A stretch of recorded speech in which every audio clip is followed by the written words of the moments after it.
네, 할렐루야. 하나님이 살아계십니다. 그 살아계신 하나님의 능력을 이 시간 체험하여 다시금 여러분 하나님 앞에 더 가까이 갈 수 있는 여러분 될 수 있기를 소원합니다. 네, 오늘 하나님 말씀 보겠습니다. 에스겔서 37장 1절에서 12절 말씀입니다. 다 찾으셨으면 우리 한 목소리 읽겠습니다. 시작. 여호와께서 권능으로 내게 임재하시고 그의 영으로 나를 데리고 가서 골짜기 가운데 두셨는데 거기 뼈가 가득하더라.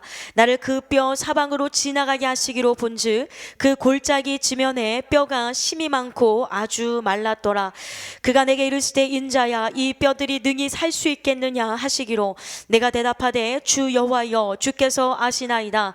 또 내게 이르시되 너는 이 모든 뼈에게 대언하여 이르기를 너희 마른 뼈들아 여호와의 말씀을 들을지어다. 주 여호와께서 이 뼈들에게 이같이 말씀하시기를 내가 생기를 너희에게 들어가게 하리니 너희가 살아나리라. 너희 위에 힘줄을 두고 살을 입히고 가죽으로 덮고 너희 속에 생기를 넣으리니 너희가 살아나리라.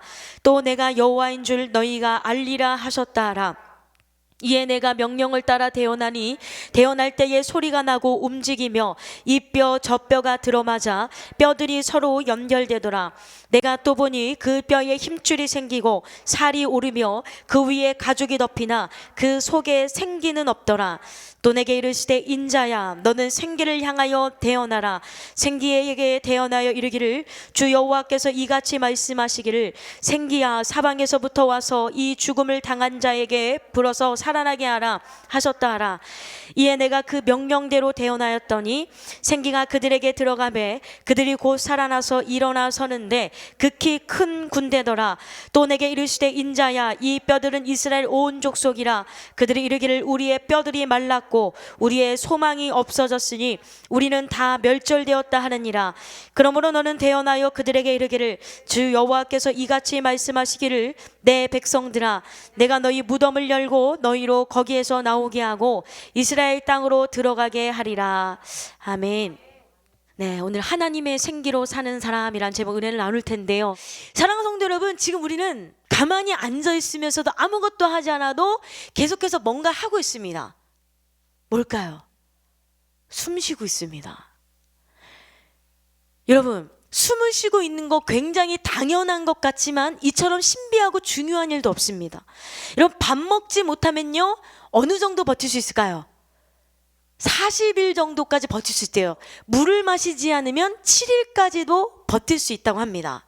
물론 뭐 3일 가는 사람도 있고 뭐 5일 가는 사람도 있겠지만 최고로 7일까지는 버틸 수 있다고 합니다. 그러나 숨을 쉬지 않으면 3분도 버틸 수 없습니다. 네, 그래서요 이 생명을 유지한다는 것은요 호흡과 연결되어 있습니다. 이렇게 숨을 쉬고 있죠. 들이마셨다가 내쉬었다가. 이 뇌세포는요 1분만 산소를 공급하지 못해도 죽기 시작한다고 합니다. 몇 분이요? 1분입니다. 그래서 호흡이 끊어지지 않고 이어진다는 것만큼 굉장히 아슬아슬하고 기적적인 일은 없습니다. 왜? 1분만 숨 안 쉬어도 죽기 때문에 굉장히 어떻게 보면 아슬아슬합니다. 그러나 하나님이 붙잡고 계시기 때문에 기적적으로 살아간다는 것이죠. 매 순간 우리는 기적을 체험하고 있습니다. 왜냐면요 어제 하루에도요 정말 많은 사람들이 죽어가고 있고 오늘 하루에도 정말 많은 사람들이 죽어가고 있는데 하나님이 이렇게 우리의 생명을 붙잡아 주시지 않으면 우리는요 살 수 없는 존재라는 거죠. 여러분, 우리가 숨을 쉴 수 있는 것만으로도 하나님께 감사할 수 있는 저와 여러분 되기를 소원합니다.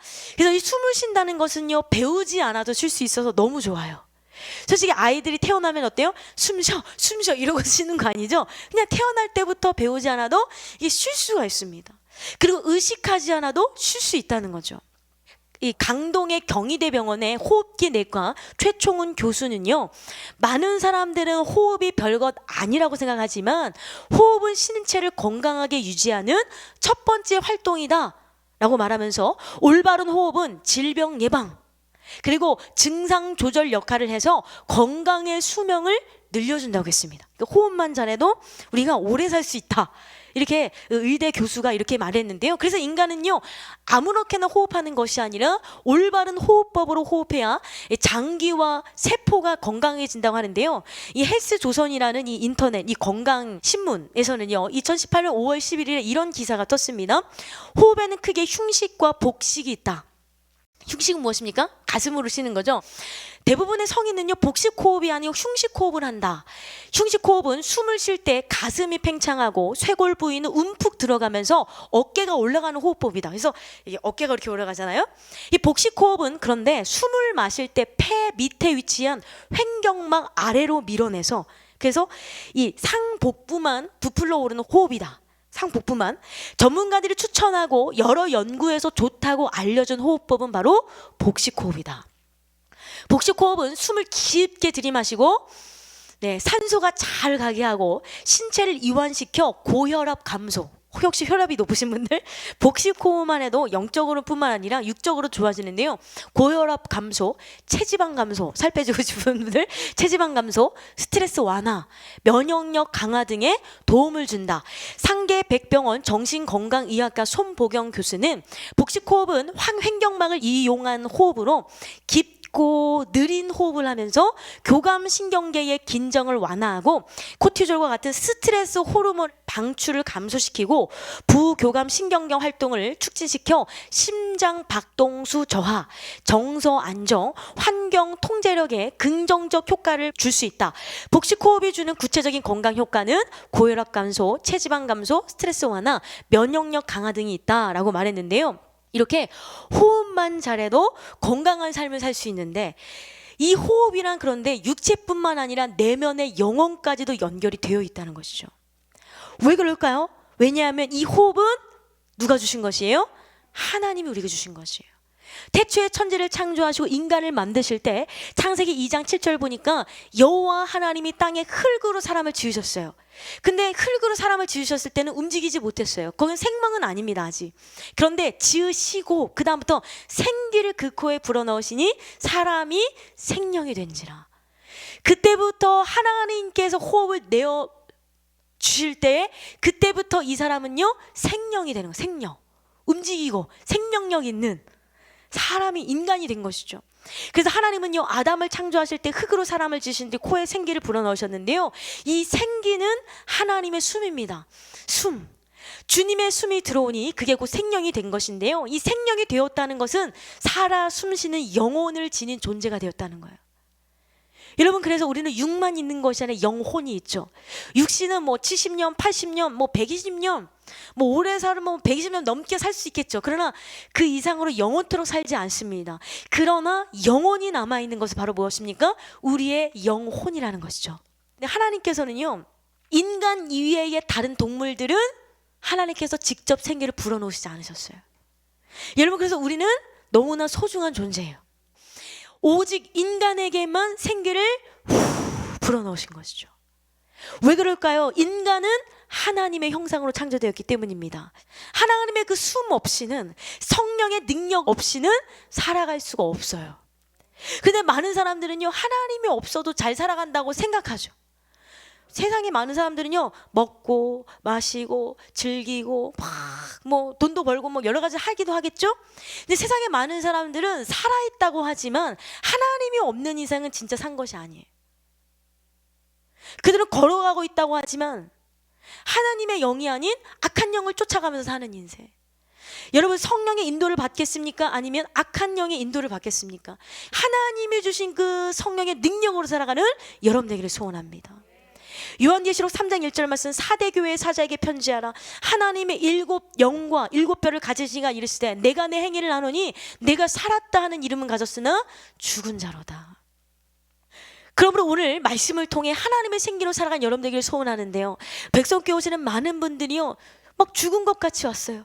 산 것 같으나 죽은 모습으로, 질병으로, 뭐 진짜 육적인 질병으로 오신 분들, 영적인 질병으로 오신 분들, 가정의 어려움, 사업장의 어려움, 여러 가지 어려움으로 막 힘들게 오셨는데 백성교회에서 저희 그 성령의 능력의 말씀으로, 또 리수리 목사님 전하시는 그 하나님의 그 놀라운 치유의 역사로 살아나는 분들이 많이 계시죠. 거의 90% 이상이 전부 다 간증자시잖아요.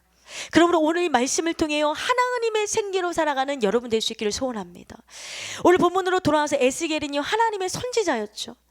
에스겔이 태어난 이 남유다는 당시 전 세계에 패권을 놓고 다투던 강대국 아수르와 이집트, 그리고 신흥 강대국 바벨론의 사이에 끼어있던 작은 나라. 그리고 우리나라 보세요. 강대국 나라에서 굉장히 작은 나라로, 근데 많이 성장했죠. 많이 성장해서 지금은요 큰 나라가 이루어졌지만, 사실 이스라엘에도요 굉장히 많은 어려움들이 있었습니다. 근데 그 어려움들이 있었던 건 딴 게 아니에요. 선민인데 왜 어려웠을까? 하나님의 선택된 민족이고, 예를 들면 교회 다니는 사람이야, 성도야, 그리스도인이야. 근데 왜 이렇게 어려움이 많을까요? 그것은 다른 것이 아니라 하나님의 말씀에 순종하지 않았기 때문인 거죠. 하나님께서 오늘 말씀에 나온 에스겔 선지자를 통해서, 예레미야 선지자, 정말 많은 선지자들을 통해서 하나님께서 계속해서 경고의 말씀을 전해주셨지만, 결국은 이스라엘 백성들이 듣지 않았기 때문에 여러 가지 고난이 있었는데요. 사실은 오늘 말씀에도 본문을 보면 이 배경이 사실은 이스라엘이 그렇게 행복하진 않습니다. 굉장히 어려운 상황 가운데 있습니다. 서로 막 내가 강대국이 되겠다 막 이 싸움에 꼈어요. 유다는 마치 고래 싸움에 새우등이 터지는 것과 같은 그런 나라였습니다. 마침내 그런데 패권을 잡은 나라가 있었는데, 그것은 바로 바벨론이었습니다. 이 바벨론은요 예루살렘을 초토화시켰어요. 그리고 유다의 수많은 왕족과 귀족과 종교 지도자들을 포로로 끌고 갔습니다. 3번에 걸친 이 바벨론의 침략, 한 번도 아니고 3번에 걸친 이 바벨론의 침략으로 유다 사람들은요 3차에 걸쳐서 포로로 잡혀갔어요. 3차. 1번, 2번, 3번. 그 당시에 에스겔이 살았는데, 에스겔은요 사실은 그 전에 20살 남짓의 이 청년으로요 다른 포로들과 함께 제2차 때 끌려갔던 사람입니다. 그런데 원래는요 그런 끌려가기 이전에 제사장 가문에 태어났던 사람, 어렸을 때부터 굉장히 지혜롭고 학문의 깊이도 남달랐습니다. 그래서 젊은 나이에 깊은 영성과 지혜와 분별력으로 사람들의 존경을 한 몸에 받던 사람이었습니다. 그래서 장차 나라를 이끌 차세대 지도자, 우리나라에도 나라를 이끌 정말 아주 하나님을 잘 믿는, 그리고 영성이 있고 지혜로운 차세대 지도자가 많이 나올 수 있도록 기도하는 저와 여러분들이 소원합니다. 이 에스겔은 그런 사람으로서요 장래가 보장되어 있던 엘리트였어요. 그런데 그러한 꿈을 이루기도 전에 바벨론 제국의 침략으로 예루살렘은 잿더미가 되어버린 것이죠. 그리고 포로로 끌려간 머나먼 타국 땅, 거기 갔더니 이방신들의 우상이 막 바글바글 거리고 가득 찹니다. 그럼 바벨론에서 에스겔은요 자신의 꿈을 잃고 시리에 빠질 수밖에 없는 상황에 있었습니다. 여러분, 그는요 포로로 끌려와 있으면서도요 돌아갈 꿈을 포기하지는 않았습니다. 그러나 얼마 안 돼요 또 바벨론의 3차 침략으로 예루살렘 성전까지 모두 파괴되고 수많은 사람들이 살육당하고요, 시드기야 왕은 2눈이 뽑혔어요. 포로로 끌려갔습니다. 그런 포로로 끌려갔다는 소식이 들려오게 됩니다. 게다가 자신의 사랑하는 아내도 세상을 떠나고 맙니다. 그래서 에스겔서 24장 15절에서 18절 보면, 여호와의 말씀이 또 내게 임하여 이르시되, 인자야, 내가 내 눈에 기뻐하는 것을 한 번 쳐서 빼앗으리니 너는 슬퍼하거나 울거나 눈물을 흘리거나 하지 말며, 죽은 자들 위하여 슬퍼하지 말고 조용히 탄식하며 수건으로 머리를 동이고 발에 신을 씻고 입술을 가리지 말고 사람이 초상집에서 먹는 음식들을 먹지 말라 하신지라. 내가 아침에 백성에게 말하였더니 저녁에 내 아내가 죽었으므로 아침에 내가 받은 명령대로 행하매 라고 말씀하고 있는데요, 굉장히 지금 어려운 상황에 있는 것입니다. 청년 시절 낯선 타국의 포로로 끌려온 이 에스겔에게 이제는 조국도, 나라도, 직장도, 사랑하는 가족도 잃어버리는 이런 비천한 처지에 있었던 것입니다. 그런 상황에서 에스겔은요 미래의 소망이나 비전을 찾을 수 없었겠죠. 바로 그때 에스겔뿐만 아니라 유다 전체의 역사를 뒤바꿔 놓을 놀라운 비전을 보여주신 거예요. 대부분 많은 사람들이요 벼랑 끝에서 나는 끝났다, 미래에 희망도 없다, 소망도 없다, 더 이상 뭘 의지할 수가 없다, 이제 뭔가 끝난 것만 같다, 그런 상황에서 하나님이 우리를 건져주셔서 우리를 이 백성교회를 통해서 은혜를 허락해 주심으로 말미암아 어떻게 해요? 날개를 달아주셨잖아요. 여러분, 그래서 불신앙이 있는 분들 계십니까? 소망이 없는 분들 계십니까? 하나님의 말씀으로 말미암아 다시금 소망을 얻을 수 있기를 소원합니다. 그것이 바로 오늘 본문입니다. 그런데 놀랍게도 그 비전을 보여주시는 장소는 전혀 뜻밖의 장소였습니다. 여호와의 영에 의해 한 골짜기를 이끌려온 에스겔은요 수많은 뼈들 사이에 지나가게 되었습니다. 에스겔이 지나간 그 뼈에 해당하는 알레헴은 직역하면 그들 위에 라는 뜻입니다. 즉 에스겔이요 뼈들을 직접 대면하여 얼마나 잘 관찰하고 있는지 부각시키는 내용인 거예요. 에스겔은 이 뼈들을 관찰한 결과 2가지 사실을 알게 되었는데요, 하나는 뼈들이 너무 많다는 거예요. 뼈들이 참 많다. 이 세상에 많은 사람들, 살았다 하나 죽은 사람이 참 많다. 영원히 죽은 사람. 그리고 골짜기에 쌓은 뼈들은 한눈에 다 보이지 않을 정도로 많았는데요, 또 다른 하나는 매우 말랐다는 거죠. 뼈들. 말랐다는 것은 이미 죽은 지가 오래되었다는 것입니다. 이거를 강조하기 위해서 그 뼈들이라는 단어를 사용했습니다. 또한 이 말랐더라에 해당하는 예베쇼트의 원형 야베쉬는요, 나무나 풀이 말랐다는 의미 이외에도 어떤 것이 쇠약해진 상태를 묘사할 때, 저 사람이 정말 건강인데 쇠약해진 것 같아, 이런 거를 묘사할 때에 하나님의 심판에 직면한 인간의 초라한 모습을 묘사하는 의미로 사용된 것이 바로 오늘 본문인데요, 오늘 본문에 봐도요, 이 뼈들이 많이 있는데 이는 이스라엘의 절망적인 상황을 부각시키는 것입니다. 에스겔서 37장 1절에서 2절 말씀, 여호와께서 권능으로 내게 임재하시고 그의 영으로 나를 데리고 가사 골짜기 가운데 두셨는데 거기 뼈가 가득하더라. 나를 그 뼈 사방으로 지나가게 하시기로 본즉 그 골짜기 지면에 뼈가 심이 많고 아주 말랐더라.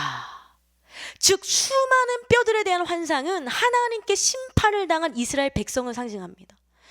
그러니까 이스라엘 백성들이 하나님 말씀에 순종하지 않으니까 심판을 받으니까 이제 완전히 살았다고 하지만 죽은 거죠. 뼈밖에 남지 않은. 그런데 그 뼈들이 매우 말랐다라는 표현은 그들의 상태가 너무 절망적인 거예요. 여러분, 여러분의 상태가 매우 절망적이십니까? 회복의 역사가 일어날 줄 믿습니다. 조건이 있습니다. 하나님의 은혜 가운데로 나오셔야 돼요. 그러면 회복의 역사가 있는 것입니다. 그래서 상태가 너무 절망적이어서 회복을 기대조차 할 수 없는 상황을 나타낸 것이죠. 내가 나을 수 있을까? 내가 치료될 수 있을까? 이런 생각하시는 분도 혹시 계시나요? 에스겔서 37장 11절 말씀, 또 내게 이르시되 인자야 이 뼈들은 이스라엘 온 족속이라. 그들이 이르기를 우리의 뼈들이 말랐고 우리의 소망이 없어졌으니 우리는 다 멸절되었다 하느니라. 그렇습니다. 하나님이 없는 사람은 마른 뼈와 같은 사람이며 살았다나 죽은 사람이죠. 마른 뼈는요, 무가치하고 무의미한 존재를 의미합니다. 그러나 염려하지 마십시오. 오늘 하나님의 능력은요, 마른 뼈들까지도 군대로 만드시는 기적의 역사를 보여주고 계시는 거예요. 저 사람이 뭘 하겠어? 아유, 저렇게 환자가, 우리 모두 다 환자잖아요. 영적인 환자. 에이, 저렇게 어려운 사람이 뭘 하겠어? 그게 아니라는 거죠. 하나님은 군대로 만드시는 거예요. 그렇다면 오늘 하나님의 그 역사는요, 마른 뼈들에게 어떻게 역사하셨는지 보겠는데요, 하나님은요, 마른 뼈들을 말씀으로 생명력 있게 하셨습니다. 제가 막 이렇게 이랬던 사람이 아니에요. 저는 굉장히 가시게 옷을 입었던 사람이에요. 진짜 내 모습은 어두웠던 사람이구나, 우울했던 사람이구나. 그런데 하나님의 능력으로 말미암아 기쁨의 사람으로 저를 변화시켜 주신 것이죠. 이 시간 말씀으로 말미암아 모든 가시게 옷을 벗어버리시고 가짜 기쁨이 아닌 진짜 기쁨을 회복하는 여러분 될 수 있기를 소원합니다. 하나님은요, 마른 뼈들의 환상을 보여주시며 에스겔에게 물어보십니다. 이 환상을 딱 보여주시는 거예요. 마른 뼈들, 이 뼈들이 살아있느냐? 이 뼈들이 살아있느냐? 네. 이에 대한 에스겔의 대답은 하나님께서 아신다 였습니다. 이 대답에서 에스겔은요, 하나님께서 아신다, 그래서 하나님을 지칭하는 예호와 아도나이와 같은 표현을 연속해서 3번이나 사용하고 있습니다. 연속해서. 이는 인간은 못하지만 전능하신 하나님께서는 분명히 살릴 수 있다는 고백입니다. 나는 정말 벼랑 끝에 있고 우리 가정은 정말 절망적이고 내가 다니는 막 직장과 사업장은 정말 절망적인 것 같지만 하나님은 살리실 수 있습니다. 이렇게 고백하는 거예요. 소망의 하나님. 즉 마른 뼈들이 살아나거나 살아나지 않는 것은 하나님의 주권에 달려있다는 고백인 거죠. 생명은 누구에게 달려있다? 하나님께 달려있다는 것입니다. 그래서 에스겔서 37장 3절 말씀, 그가 내게 이르시되 인자야 이 뼈들이 능히 살 수 있겠느냐 하시기로 내가 대답하되 주 여호와여 주께서 아시나이다. 하나님은요, 에스겔의 그 믿음을 확인하셨어요. 여러분, 하나님께서 여러분에게 말씀하실 때 믿느냐라고 말씀하셨을 때 아멘이라고 하답하는 여러분 되기를 소원합니다. 확인을 하시는 거예요. 여러분의 믿음을 확인하시는 거예요. 그런 후에 에스겔에게 마른 뼈들을 향하여 하나님의 말씀을 들으라 라고 대언하게 하시는 거예요. 에스겔서 37장 4절 말씀, 또 내게 이르시되 너는 이 모든 뼈에게 대언하여 이르시기를. 하나님은 사람을 통해 일하시는 줄 믿습니다. 영적인 안내자를 통해서 일하시는 줄 믿습니다. 대언하여 이르기를 너희 마른 뼈들아 여호와의 말씀을 들을지어다. 여기서 중요한 것은 하나님의 명령이 있습니다. 하나님의 명령, 즉 하나님의 말씀인 거죠. 하나님의 말씀의 능력. 네. 에스겔이 하나님을 대신하여 선포할 때 역사가 일어났는데요. 즉 하나님의 말씀대로 흩어져 있던 그 뼈들이 모여서 결합되는 거예요. 말씀이 선포되니까 뼈들이 막 결합됩니다. 너무 놀랍죠. 그리고 그 위에 힘줄과 살과 가죽이 붙어서 사람의 형태를 갖게 되는 것이죠. 그것이 바로 에스겔서 37장 7절 말씀인데, 이에 내가 명령을 따라 대언하니 대언할 때 소리가 나고 움직이며 이 뼈 저 뼈가 들어맞아 뼈들이 서로 연결되더라. 여러분, 하나님은요 우리의 뼈도 고치셔서 지금 계속해서 허리를 고치시는 그 하나님의 능력을 경험하고 계신 줄 믿습니다. 사랑하는 성도 여러분, 하나님의 말씀은요 죽은 자도 또한 살리세요. 그래서 예수님은요 죽어서 사흘이나 되어서 썩어서 냄새나는 나사로 무덤에 가서 말씀하셨죠. 나사로야 나오라. 죽은 나사로가 살아나는 역사. 또한 예수님은요 나인성 과부의 아들이 죽어서 메고 가는 관에다 손을 대셨어요. 청년아 일어나라 라고 말씀하시니까 죽었던 청년이 살아났습니다. 또한 회당장 야이로의 딸이 죽었습니다. 이미 죽었어요. 네, 달리다굼 하시니 소녀가 일어나서 걷게 되었습니다.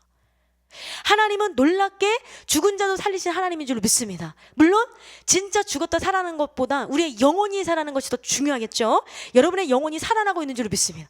근데 진짜 죽었다 살아난 분들은 영혼이 확 좋아지시더라고요. 달리다굼 죽었던 소녀가 일어나 걷게 되는 역사, 그것이 바로 신약 성경에 보면 계속해서 말씀이 나오고 있는데요. 여러분, 하나님의 말씀이 전파되는 곳은요 그것이 죽음의 땅이라고 할지라도 이렇게 생명의 역사가 일어나는 것이죠. 왜냐하면 하나님의 말씀은 능력이 있기 때문입니다. 말씀은요 사람을 변화시켜요. 완전 딴 사람으로 변화시켜요. 그리고 가정을 변화시키고 교회와 나라를 변화시킵니다.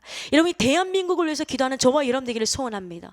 하나님의 능력의 말씀, 창조의 말씀이 선포될 때에 기적이 막 일어나는 것이죠.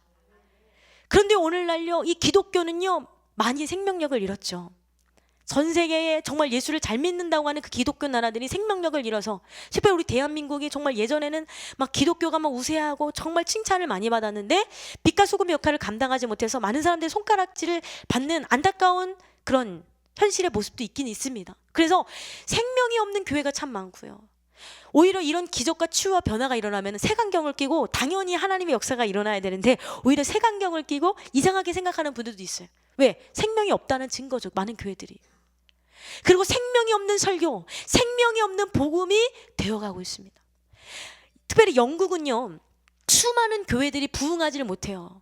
영국은요 어떻게 크리스찬 국가였잖아요. 교회가 부흥이 안 되니까 어떻게 합니까? 퇴보해서 지금 무슬림 사원의 용도로 팔리고 있습니다. 영국은요 무슬림들이 더 많아요. 미국은요 고풍스러운 교회 건물을 사서요 나이트 클럽으로 만드는 경우도 있고, 한국에서는요 뭐 교회 십자가인데 작대기로 붙여가지고 만자로 만들어서 무당집이 되는 경우도 있고요. 정통 교단인데 이단에게 팔려버리는 이런 역사들도 지금 일어나고 있습니다. 여러분, 이 얼마나 비참한 현실입니까? 전 세계에서 수많은 교회들이 문을 닫고 있습니다. 이 모든 것이 생명력이 없기 때문이죠. 그러니까 잔과 대적, 겉으로는 번지를 하지만 그 안에서 하나님의 놀라운 치유와 기적과 변화의 역사가 일어나지 않는 것인데, 그러나 우리 백성교회는 날마다 며칠 전만 해도 아니 계속해서 보령에 갔다 오시는 분들이 있는데 계속해서 매일마다 하나님의 놀라운 역사가 일어나고 생명력 넘치는 교회인 줄 믿습니다. 너무 감사하지만 근데 많은 교회들이 생명력이 없어요. 이 생명은요 복음의 핵심입니다. 그래서 예수를 믿으면 생명력이 막 살아나요. 하나님은 살아있으나 죽은 우리의 생명을 예수 그리스도의 피로 살리셨습니다. 또한 살아있는 말씀은 죽은 마른 뼈와 같은 우리를 다시 살아나게 하는 능력이 있죠. 우리는 모두 하나님의 사랑을 말씀으로 배우고 있어요. 믿음은 어디서 난다고요? 들음에서 납니다. 영적인 귀를 열으시고 하나님의 말씀을 들음으로 말미암아 여러분 변화의 역사가 일어나길 소원하는데요. 그래서요 말씀으로 회복해요. 그리고 말씀으로 깨닫게 해서 변화시키는 거죠. 그리고 깨닫는 것이 은혜입니다. 깨달을 때 우리 어둠이 떠나가요. 목사님이 때로는 말씀으로 아니면 사적인 자리에서 이렇게 했으면 좋겠다라고 말씀하셨을 때 깨닫고 아멘으로 하면요 그 사람은 팍팍팍팍 커요. 그럼 내 생각 아닌 것 같은데? 나 이해 안 되는데? 나는 그거 아니라고 생각하는데 그렇게 하면은요 그게 좀 더디더라고요. 더뎌요. 여러분, 그러나 여러분 순수한 마음으로 깨끗한 심령으로 하나님 우리에게 말씀하셨을 때 아멘으로 화답함으로 말미암아 깨달음으로 말미암아 우리를 묶고 있는 이 어둠의 결박이 떠나가는 역사가 일어나야 될 줄로 믿습니다. 말씀은요, 그래서 생명의 떡이라고 하잖아요. 떡, 생명의 떡, 생명력이 살아나는 거예요. 말씀을 먹지 않으면요, 줄여서 영적 기아 상태가 돼요.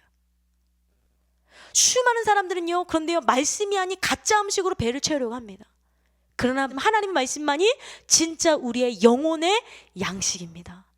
지금도 계속 먹어야 돼요. 밥만 먹지 말고, 그렇죠? 마태복음 4장 4절 말씀에 예수께서 대답하여 이르실 때, 기록되었을 때 사람이 떡으로만 살 것이 아니요 하나님의 입으로부터 나오는 모든 말씀으로 살 것이라 하였느니라. 그렇다면 말씀이 우리 안에 어떻게 일하시는지 말씀의 특징에 대해서 알아보겠는데요, 말씀에는 활력이 있습니다. 활력이 있고, 아메리칸 익스프레스시의 대표 이사가 샌프란시스코의 어느 회의장에서 연봉 400만 불, 연봉 45억을 받을 수 있는데 이 지위를 가진 사람이 사임해 버린 사건이 있었습니다. 갑자기 그냥 잘 나갈 수 있는데 45억을 포기한 거죠. 회장이 깜짝 놀랐습니다. 이 사장이 사임할 이유는요, 무엇이냐, 그저 보다 더 활력을 찾아가기 위하여 라고 말했다고 합니다. 왜 그만두냐? 활력을 찾기 위해서. 그는요, 자신의 일에 대하여 활력을 찾고 싶었고 일을 하고 있는 의미를 찾고 싶었던 것입니다. 그러나 지금 하고 있는 일은 월급은 넉넉했지만, 돈은 참 넉넉했지만 삶의 보람과 의미는 찾을 수 없었기 때문에 자진 사임한 것이죠. 그런데 그 사람이 세상에 나아가서 진짜 활력을 얻을 수 있었을까? 그것도 의문입니다. 거기까지는 잘 모르겠어요. 하나님의 말씀만이 그 영혼에 활력을 줄 수 있는데 그걸 찾지 못했기 때문에 막 찾으러 다니는 거예요. 지금도 많은 사람들이 방황해서 찾으러 다니는 사람이 참 많은데, 여러분 그 영혼들을 하나님께 인도할 수 있는 축복의 통로가 될 수 있기를 소원합니다. 그런데 이렇게 말씀이 우리 안에서 역사하시면요, 내면에 활력이 생깁니다. 활력. 이 활력이 있다는 것은요, 활동력과 운동력이 있다는 뜻입니다. 그래서 막 열정이 막 생기고요, 막 하나님 말씀을 들으면요, 막 활동적이게 되고요, 막 사모하게 되고요. 그래서 목마른 사슴이 시냇물을 찾아 헤매듯이 내 영혼이 주를 찾기에 갈급하나이다. 심령이 가난한 자는 복이 있다고 했는데, 하나님 내가 가난한 마음으로 주님을 예배드립니다. 이래서 막 하나님 앞에 나아가는 거예요. 더 간절히. 그래서 이 예배를 드리면 드릴수록, 말씀을 들으면 들을수록 힘이 생기고요, 영적인 에너지가 생깁니다. 영적인 에너지를 받는 여러분 되기를 소원합니다. 열을 가하면 분자가 활성화되죠. 그렇듯이 활성화되는 거예요.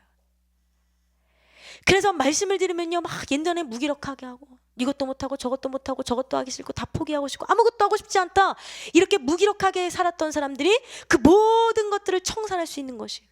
그리고 하나님이 주시는 기쁨, 세상이 주는 기쁨, 아니면 그냥 내가 기쁜 척 하는 거, 그것이 아니라 하나님의 말씀으로 깨워주고 부서지면요, 진짜 기쁨, 진짜 소망, 평강을 누리게 됩니다. 그리고 이 말씀의 원동력은요, 근데요, 머리로만 아는 말씀을 가슴으로 내려오게 합니다.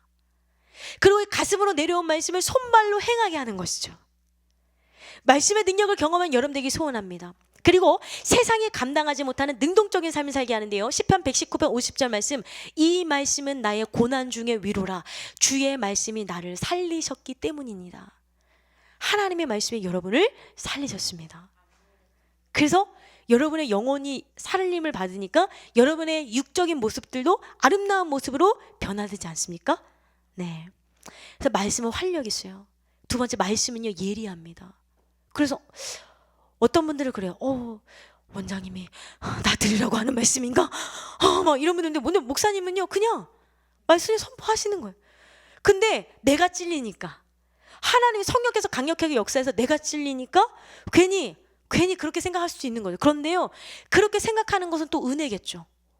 내가 변화되면 되는 거니까. 왜냐면 하나님의 말씀이 예리하기 때문에 찔려요, 깨져요, 잘못된 부분이 잘려요. 그것은 너무나 당연한 것인 줄로 믿습니다.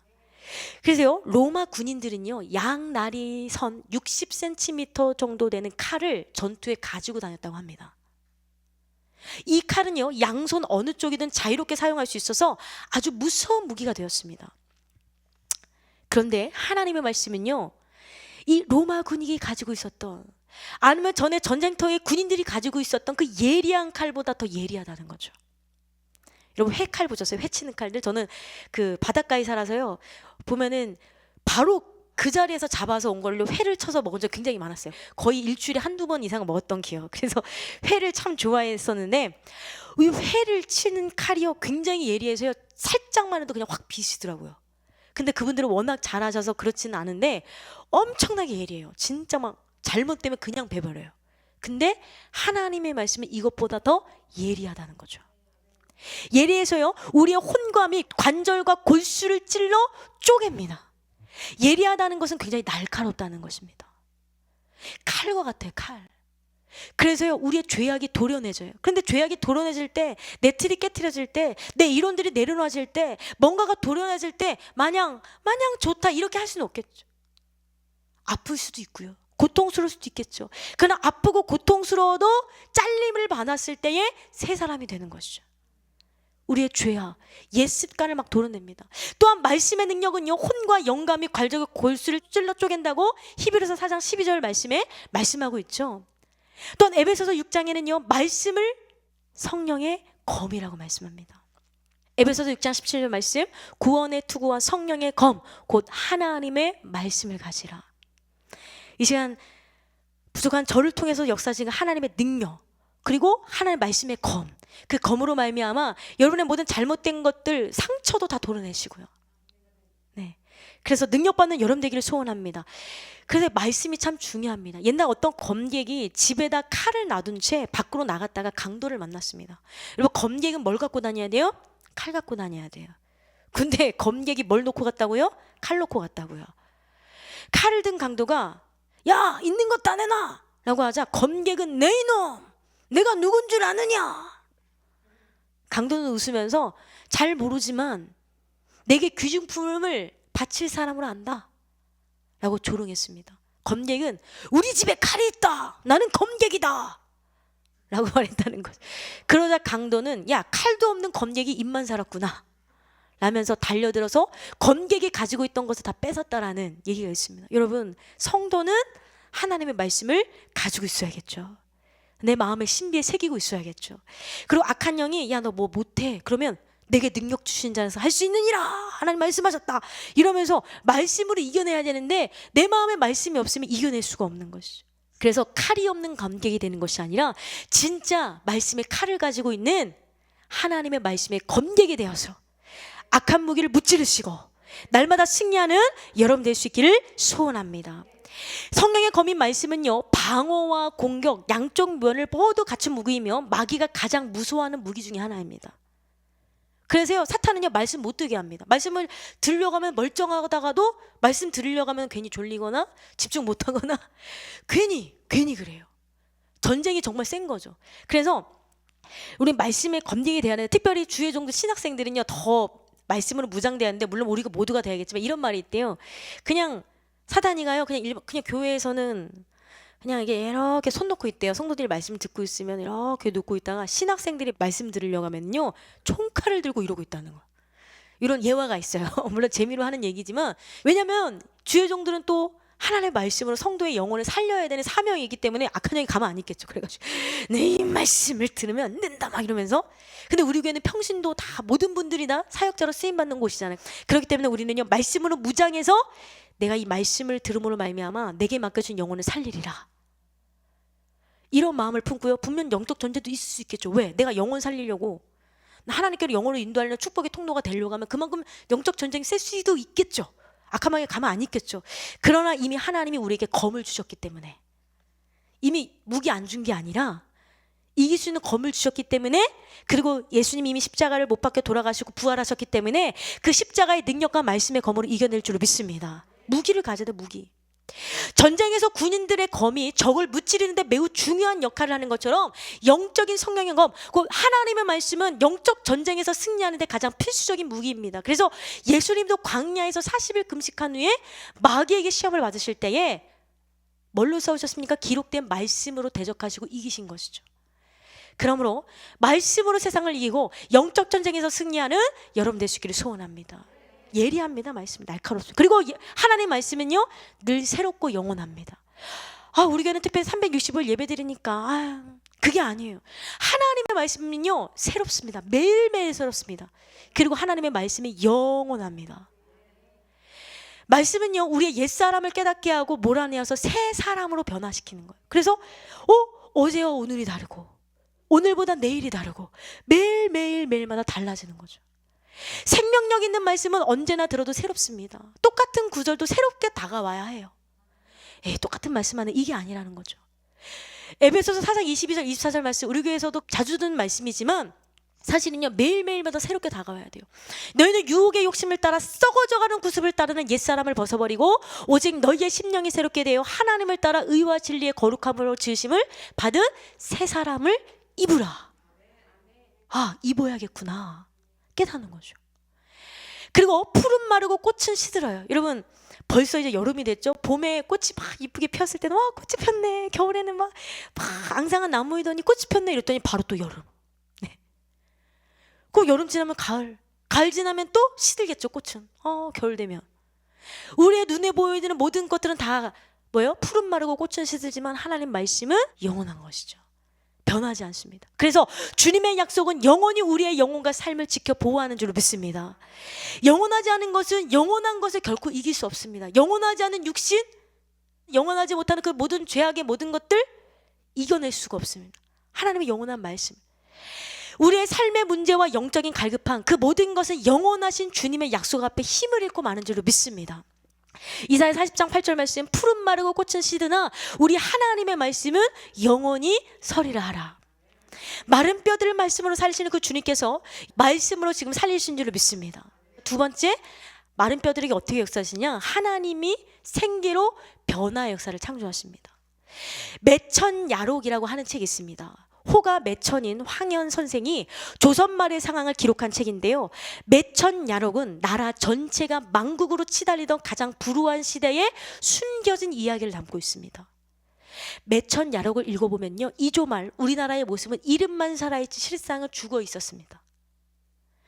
중국, 러시아, 일본 등 막 열강은 우리나라를 막 삼키려고 엿보고 있고, 그런데 임금과 신하들은 무능한 거예요.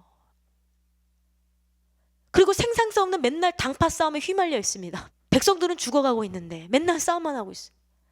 매천야록 곳곳은요, 이와 같이 소리 없이 죽어가는 나라의 모습을 예리한 필치로 적고 있는데요, 매천 선생은요, 나라가 죽어가는 것이 물론 외세의 침략 때문임을 밝히지만 정말 1차적인 책임은 우리 자신에게 있다는 사실을 알아야 된다. 그리하여 국가는 필시 스스로 자기를 해친 연후에 남이 치고 들어온다 라는 유명한 말을 남겼다고 합니다. 조선이라는 나라는 남이 치기 이전에 먼저 내부로부터 죽어가고 있다는 걸 말하는 것이죠.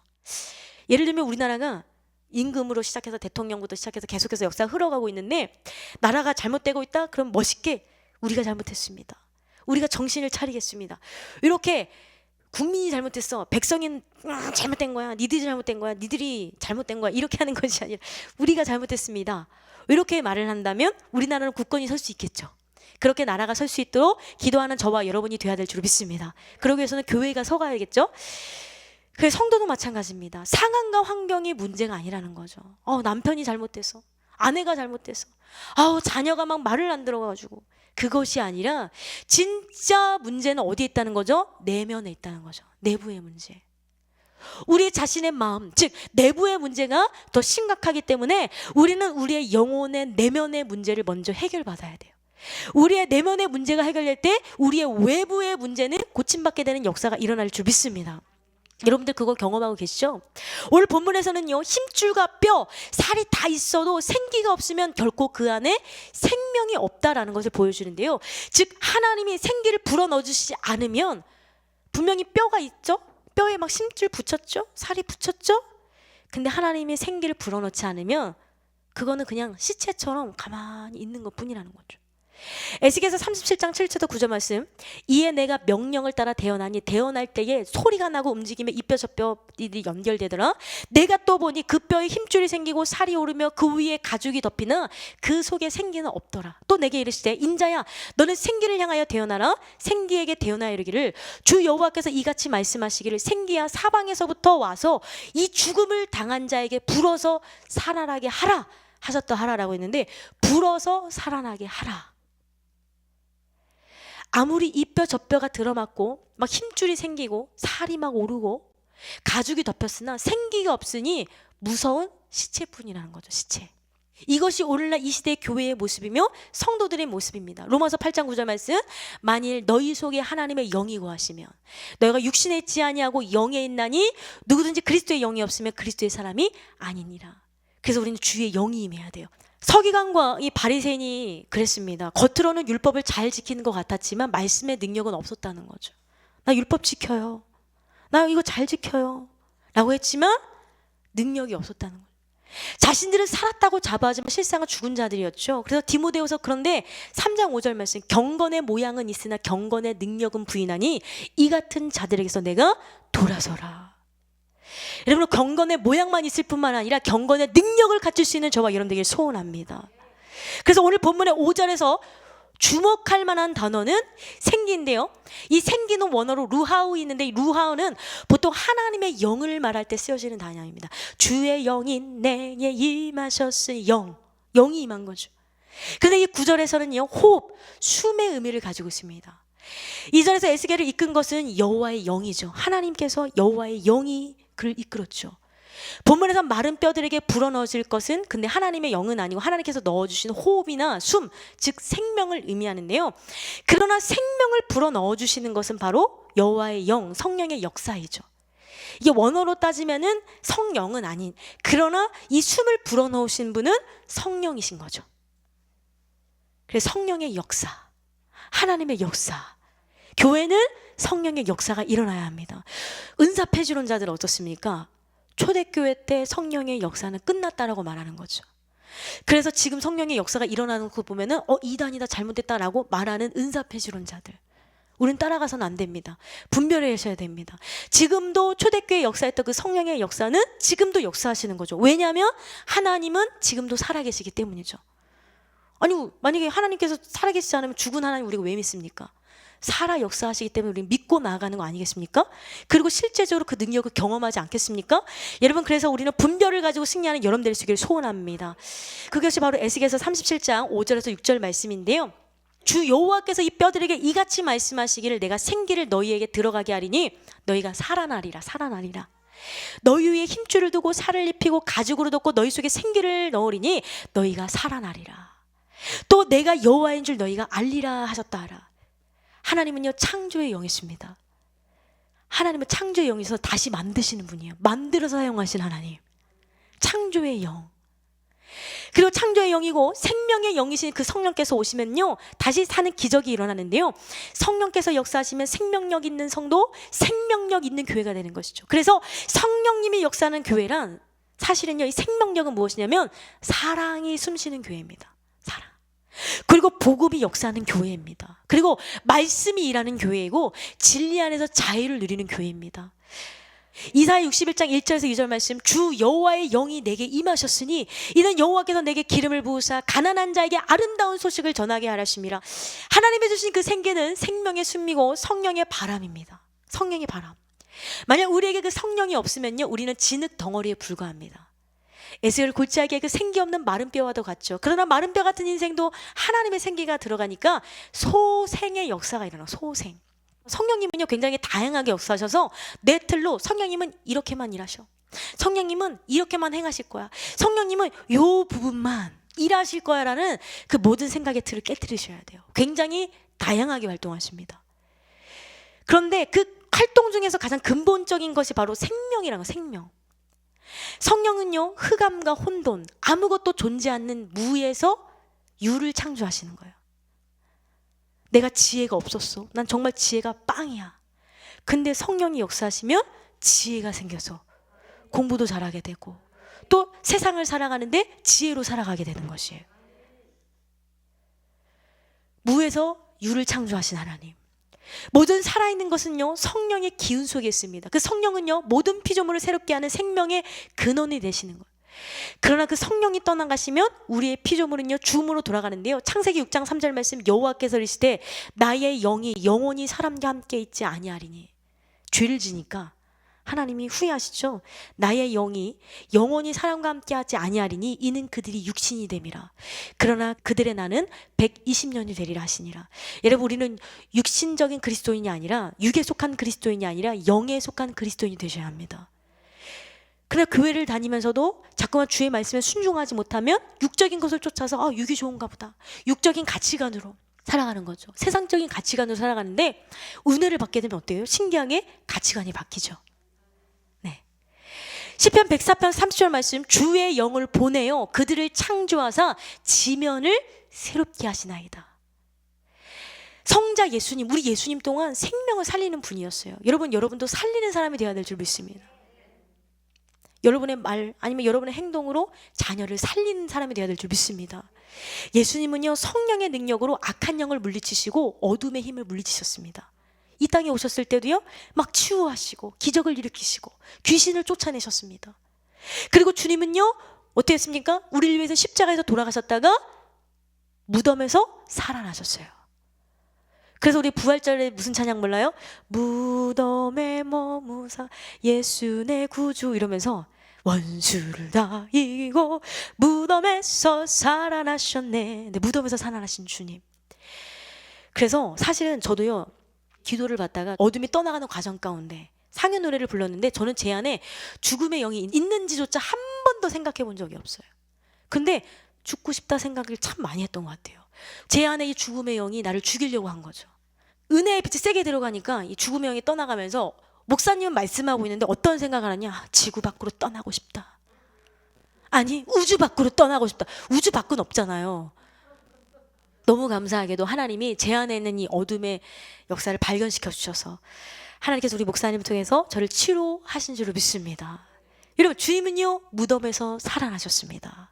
하나님은 생명의 영이십니다. 오늘 본문에서도요, 하나님은요, 무덤 속에 있는 그들을 무덤으로 나오게 하신 거죠. 이 무덤 속에서 나오게 했다는 의미는요, 영적, 육적인 회복을 의미할 뿐만 아니라 부활을 의미하는데요. 에스겔서 37장 12절 말씀, 그러므로 너는 대언하여 그들에게 이르기를 주 여호와께서 이같이 말씀하시기를 내 백성들아, 내가 너희 무덤을 열고 너희로 거기에서 나오게 하고 이스라엘 땅으로 들어가게 하리라. 하나님의 약속의 말씀입니다. 아멘 하면 여러분에게 그런 역사가 일어나게 될 줄로 믿습니다. 요한복음 6장 48절 말씀, 내가 곧 생명의 떡이니라. 예수님 말씀하셨어요. 난 생명의 떡이다. 나를 먹어라. 예수님 말씀 먹어야 되죠. 고린도전서 15장 45절 말씀, 기록된 바 첫사람 아담은 생명이 되었단가 같이 마지막 아담은 살려주는 영이 되었나니. 마지막 아담이 누구예요? 예수님이시잖아요. 예수님은 살려주는 영이 되셨다는 거죠. 그러나 생명의 또 다른 모습은 바로 사랑입니다. 생명이라고 해서요, 무조건 활기로만 나타나는 것이 아니라 예수님의 사랑으로 나타나는 거죠. 하나님의 창조도 사랑 때문입니다. 그냥 우리를 로봇으로 만들어서 야, 내가 하라는 대로 해, 이것이 아니라 하나님은요, 우리와 교제하고 싶으셨어요. 우리와 대화하고 싶으셨어요. 때문에 저와 여러분을 만드신 줄로 믿습니다. 그래서 하나님의 창조도 사랑, 성육신 사건도 사랑 때문입니다. 성령님을 하나님께서 보내신 이유도 살리기 위함이에요. 사랑 때문입니다. 살리는 모든 행위 안에는 사랑이 있습니다. 그래서 사랑 없이 생명만 주는 냉혹한 행위는 없죠. 그렇게 성령은요, 사랑의 영이시죠. 사랑이 없으면 아무것도 아닙니다. 인류와 세계와 우주를 하나로 유지하고 생명으로 결합시킬 수 있는 그 유일한 동일은 바로 사랑인데요. 오늘 말씀을 통해서 우리 안에 사랑이 넘쳐날 수 있기를 소원합니다. 요한일서 4장 7절에서 8절 말씀, 사랑하는 자들아, 우리가 서로 사랑하자. 사랑은 하나님께 속한 것이니 사랑하는 자마다 하나님으로부터 와서 하나님을 알고 사랑하지 아니하는 자는 하나님을 알지 못하나니 이는 하나님은 사랑이심이니라. 여러분, 초대교회를 보십시오. 오순절 성령께서 강림하실 때 초대교회 성도들은요, 마음을 같이하여 예배하고 각 사람의 필요를 따라 나눠줬습니다. 마음을 같이 했어요.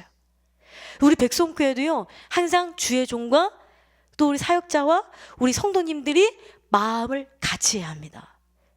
그것이 초대교회의 역사가 아니라 온 교회가 그렇게 돼야 돼요. 우리 교회는 그런 교회죠. 그래서 우리 목사님과 마음이 하나가 돼야 돼요. 특별히. 왜냐하면 하나님께서는 사람을 통해서 일하시기 때문에 목사님의 말씀을 선포하시잖아요. 그리고 우리 목사님의 그 양육을 통해서, 훈련을 통해서 치유받고 있잖아요. 그래서 우리 교회는 질서의 그 하나님의 말씀대로 하나님의 사랑으로 하나가 돼야 될 줄 믿습니다. 왜냐하면 초대교회는요, 마음을 같이 했다는 거죠. 사도행전 2장 44절에서 47절 말씀, 믿는 사람이 다 함께해서 모든 물건을 서로 통용하고 또 재산과 소유를 팔아 각 사람의 필요를 따라 나눠주며 날마다 마음을 같이하여 성전에 모이기를 힘쓰고 집에서 떡을 떼며 기쁨과 순전한 마음으로 음식을 먹고 하나님을 찬미하며 또 온 백성에게 칭송을 받으니 주께서 구원받는 사람은 날마다 더하게 하시니라. 그래서 오늘 본문에 이미 죽은 지 오래된 마른 뼈들에게 생기를 넣으신 것은 하나님의 사랑 때문입니다. 비록 이스라엘 백성들이 징계를 받아서 바벨론의 포로가 되었지만 그 징계 또한 하나님의 사랑입니다. 여기 부모님도 계시지만 부모님들이 자녀를 너무 미워 죽겠다, 진짜 난 미워, 이래서 진짜 징계하시지 않잖아요. 너무 사랑하기 때문에 징계하는 것이잖아요. 우리 목사님도 때로는 말씀하실 때 너무 사랑하시기 때문에 징계할 수 있습니다. 그러나 그 징계의 사랑을 받아들이면 우리는 빨리빨리 성장할 수 있어요. 여러분, 예를 들어서 아우 잘한다 그런데 지옥 갔어. 요즘 많은 교회들은 그냥 무조건 잘한다만 해주고 진짜 영혼을 살리는 그 말씀은 없잖아요. 근데 우리 교회는 어때요? 때로는 칭찬도 해주시지만 말씀을 통해서 징계도 해주시면서 잘못된 부분을 도려내 주시고, 깨어지고 부서져라, 낮아져라, 나는 죽고 예수로 살아야 된다, 네 틀을 깨트려라, 네 생각을 버려라, 네 이론은 아니다 라고 말씀해 주실 때 아멘으로 화답하면서 순종하면은 우리는 어디로 가고 있는 거예요? 천국의 문을 향해서 달아가고 있는 것이죠. 그래서 때로는 징계도 사랑인 거예요. 사랑. 잠언 3장 12절 말씀, 대저 여호와께서 그 사랑하시는 자를 징계하시기를 마치 아비가 그 기뻐하는 아들을 징계한 같이 하시느니라. 호세 6장 1절 말씀, 오라 우리가 여호와께로 돌아가자. 여호와께서 우리를 찢으셨으나 도로 낫게 하신다고 했어요.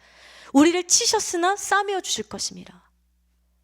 치셨지만 다시 싸매어 주신다는 거죠. 오늘 그 사랑 속에서 역사하시는 그 성령님, 생명력을 넘치게 해서 허락하신 그 성령님을 만날 수 있기를 소원합니다. 그렇다면 성령님이 우리에게 그 생기를 허락하시면 우리 어떤 역사가 일어납니까? 우리는 영적인 군대가 되는 것이죠. 생기가 그들에게 들어가자 그 많은 시체들이 일어나 생명을 가진 존재로 살아났습니다. 시체들이 살아난 거죠. 근데 이렇게 살아난 자들을 본문은 뭐라고 말하냐면 군대라고 말하며, 군대. 우리 백성교회는 영적인 군인인 줄 믿습니다. 즉 하나님께서 부어주신 그 생기에 의해 소생할 이들은요, 이제 다시는 이방인들과의 전쟁에서 패배하지 않도록 강한 군대를 이루게 하신 거죠. 여러분, 우리가 은혜 받기 이전에, 성숙하기 이전에 어땠어요? 맨날 그냥 작은 일에 시험 들고, 작은 일에 낭망하고, 작은 일에 상처받고, 작은 일에 넘어졌다면 하나님의 군대가 되면 어떻습니까? 작은 일에 절대 넘어지지 않는 것이죠. 시험 당하지 않습니다. 상처받지 않습니다. 이게 바로 군대입니다. 군대 딱 갔는데, 야! 너 총 똑바로 안 잡아 이랬는데 안 잡을 거예요 뭐 이러면 죽는 거예요. 총 똑바로 잡아, 네가 사는 길은 총 똑바로 잡는 길이야. 그 총 똑바로 잡아야 돼요. 강한 군대가 되길 원하시는 거예요, 하나님은. 에스겔서 37장 10절 말씀, 이에 내가 그 명령대로 되어나왔더니 생기가 그들에게 들어가매 그들이 곧 살아나서 일어나 서는데 극히 큰 군대더라. 우리 옆 사람과 인사합니다. 당신은 영적인 군인입니다. 그렇습니다. 우리는 하나님의 영적인 군인입니다. 이 바울에게는요, 아들과 같은 존재가 있었는데 바로 디모데였습니다. 디모데를 아들같이 잘 양육했는데요, 디모데후서 2장 3절 4절 보면은 너는 그리스도 예수의 좋은 병사로 나와 함께 고난을 받으라. 바울이 디모데야, 너는 나약한 사람 아니야. 넌 군인이야. 그러니까 나와 함께 고난 받자. 병사로 복무하는 자는 자기 생활에 얽매이는 자가 하나도 없나니 이는 병사로 모집한 자를 기쁘게 하려 함이라. 우리는 왜 영적 군사가 되어야 됩니까? 하나님을 대적하는 영적 실체인 악한 영이 있기 때문입니다. 악한 영도요, 자기 부하들을 강력한 무기로 무장시킵니다. 여러분, 사단은요, 누구보다 우리의 약점을 잘 알아요. 돈에 약하면요, 돈으로 공격합니다. 자녀에게 약하면 자녀로 공격해요. 남편에게 약하면 남편에게 공격해요. 얼마나 잘 무장됐는지 몰라요. 사탄의 졸개인 귀신들도요, 군대같이 아주 조직적으로 훈련이 잘 되어 있다고 하죠. 그래서 이 귀신들도요, 아주 대장의 일에 목숨 걸고 헌신한다는 거죠. 그리고 사탄에게 헌신한 영적 실체들은요, 탁월한 전술을 구사해서 우리의 약점을 공격합니다. 하나님을 대적하는 영적인 실체인 악한 영도 그의 왕국을 확장하는데, 여러분, 우리도 영적인 군사가 되어야 하지 않겠습니까? 할렐루야. 베드로전서 5장 8절에서 9절 말씀, 근신하라 깨어라 너희 대적마귀가 우는 사자같이 두루다니며 삼킬 자를 탔나니 너희는 믿음을 굳건하게 하여 그를 대적하라. 이는 세상에 있는 너희 형제들도 동일한 고난을 당하는 줄 알미라. 에베소서 6장 11절 말씀, 우리의 씨름은 혈과육을 상대하는 것이 아니요 통치자들과 권세들과 이 어둠의 세상 주관자들과 하늘에 있는 악의 영들을 상대함이라고 말씀하셨기 때문에 우리는 영적인 강한 군사가 되어야 될 줄 믿습니다. 그래서 그리스도인들이 영적으로 깨어있지 않으면 악한 영의 조그만 공경에도 지는 거예요. 생각으로 지고 마음으로 지고 계속 지는 거예요. 피곤하다 피곤하다 피곤하다. 그럼 진짜 악한 영이 피곤을 줘서 정말 피곤하게 만들어버려요. 생각으로 역사하는 거죠. 넌 아무것도 못해, 힘드니까. 그럼 진짜 못하는 사람으로 만드는 거죠. 그렇게 우리는요, 영적인 군사가 되어 악한 영을 대적해야 됩니다. 마귀를 이기기 위해서는 성령의 능력을 받고, 할렐루야, 영적 전신갑주를 입어야 되는데요, 에베소서 6장 13절에서 17절 말씀, 그러므로 하나님의 전신갑주를 취하라. 이는 악한 날엔 너희가 능히 대적하고 모든 일을 행하는 데 서기 위함이라.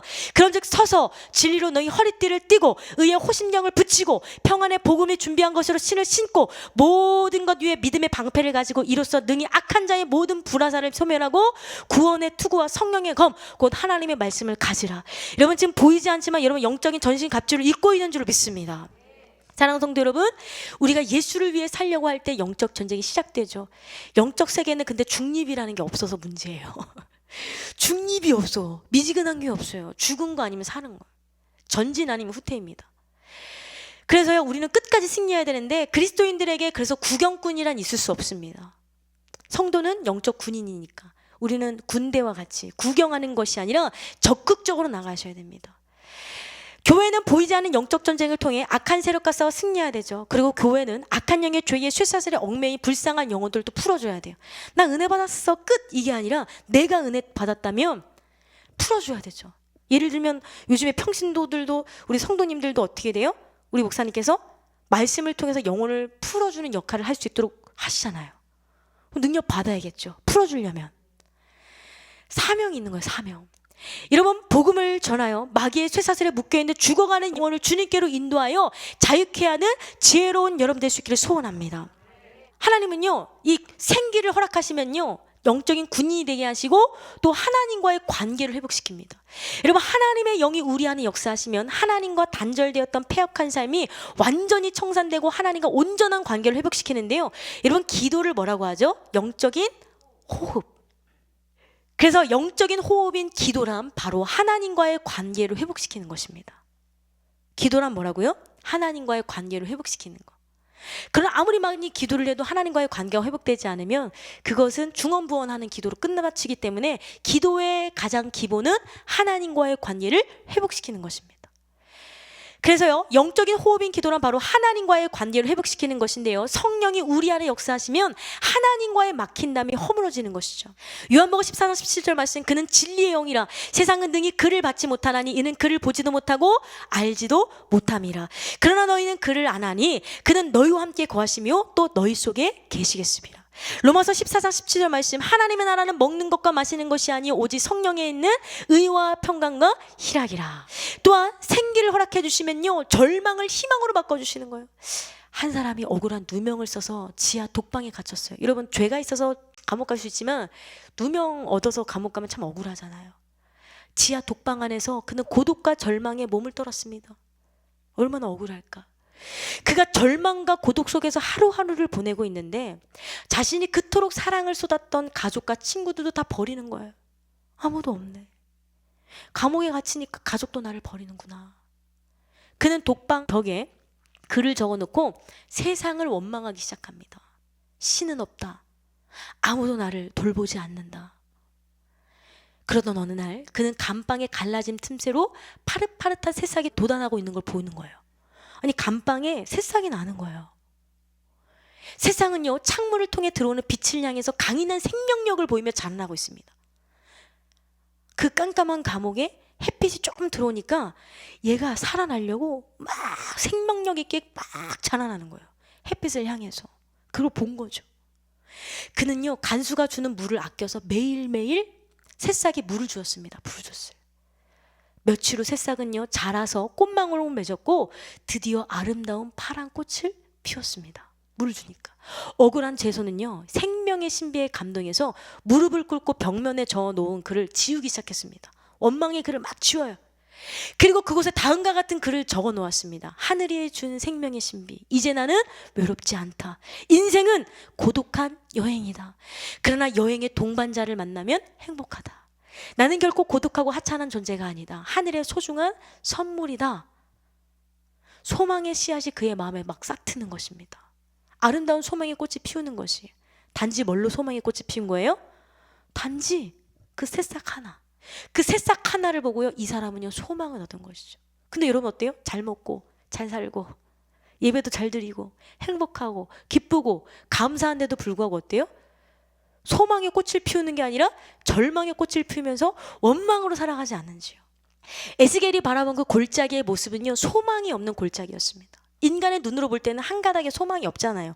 무덤인데 무슨, 시체밖에 없는데 무슨 소망이 있겠습니까?